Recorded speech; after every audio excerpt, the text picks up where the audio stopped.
Xin chào các bạn đã quay trở lại với kênh Cô Ba Bình Dương.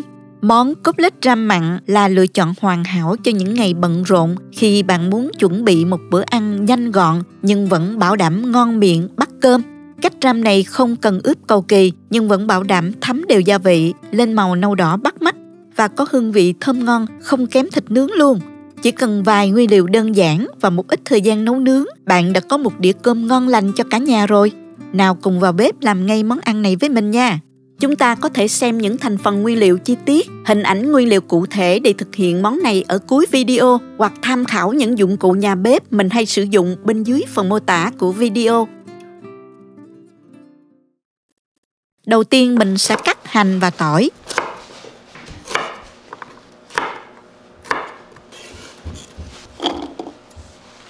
Cho vào cối giã nhuyễn.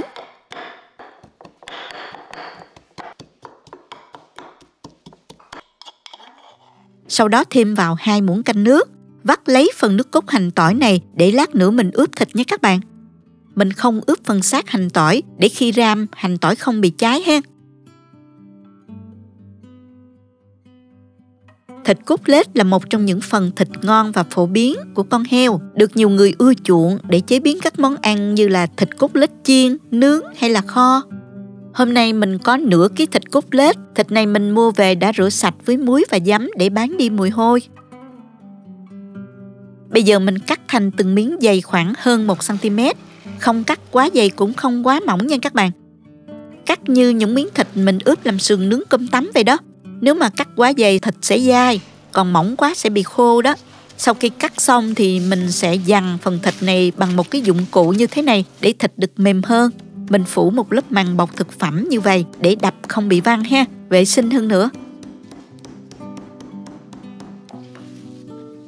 Dần đều cả hai mặt thịt luôn nha các bạn.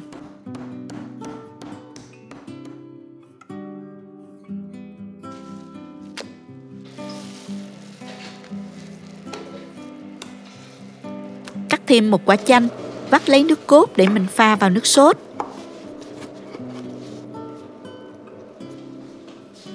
Mình pha nước sốt để ram thịt gồm 1 muỗng canh nước mắm, 1 muỗng canh nước tương, 1 muỗng canh tương ớt, 1 muỗng canh dầu hào, 1 muỗng canh dầu tỏi phi,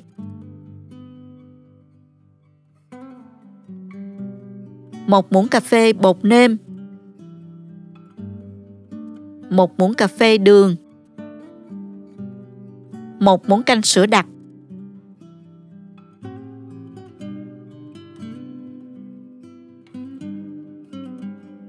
1 muỗng canh nước cốt chanh, 1 muỗng canh nước màu đường, 1 muỗng canh bột màu điều đỏ.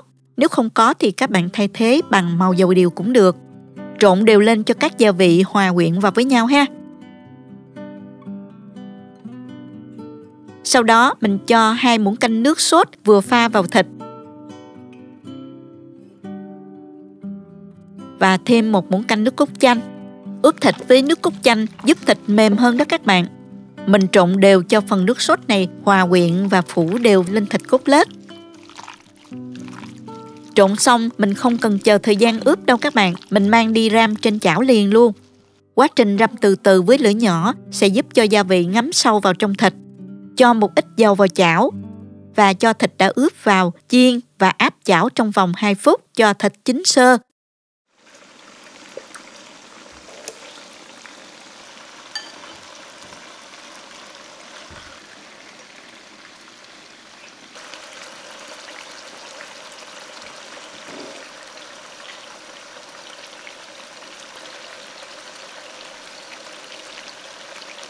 Xe mặt như thế này là được.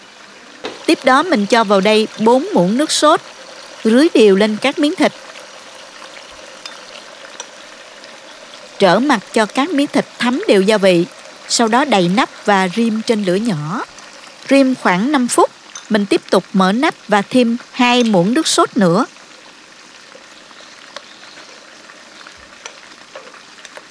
Trở mặt thịt và đậy nắp lại, rim trên lửa nhỏ.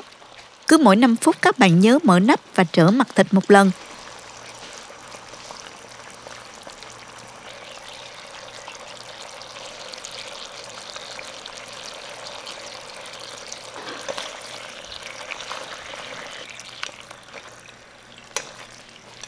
mình rim khoảng 15 phút đến khi thịt cốt lết ngấm gia vị và lên màu đỏ đẹp như thế này là được.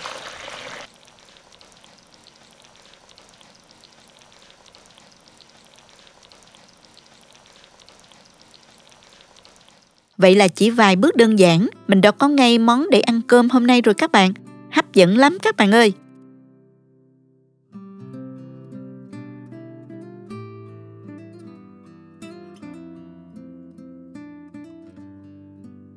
Miếng thịt cốt lết ram lên màu nâu đỏ bắt mắt, bên ngoài bóng bẩy với mùi thơm hấp dẫn. Hương vị không khác gì thịt nướng đâu nha. Miếng thịt ram đã hút hết phần gia vị vào bên trong. Thịt thấm vị, không bị ướt nhão phần bên ngoài. Bên trong thịt lại không bị khô. Ăn kèm với cơm trắng nóng hổi, vài lát dưa leo và một chút rau sống là hết sảy luôn. Mình trình bày như một đĩa cơm tấm nè. Cắt thử bên trong. Thịt mềm và thấm vị đậm đà, ăn cùng cơm rất vừa vặn. Món ăn không chỉ ngon mà cách làm còn rất đơn giản phải không nè? Chúc các bạn thành công. Cảm ơn các bạn đã xem hết video. Nếu thích cách mình chia sẻ, nhớ gửi cho bạn bè cùng xem, bấm like và đăng ký kênh để xem nhiều món ăn mới của mình. Nếu thấy video thực sự hữu ích, bạn có thể gửi tặng ekip thực hiện một ly cà phê bằng nút Super Thanks hình trái tim ngay bên dưới video. Các bạn cũng có thể truy cập website cobabìnhdương.com để xem công thức nấu ăn dưới dạng bài viết. Chào tạm biệt và hẹn gặp lại các bạn trong video kỳ tới nha!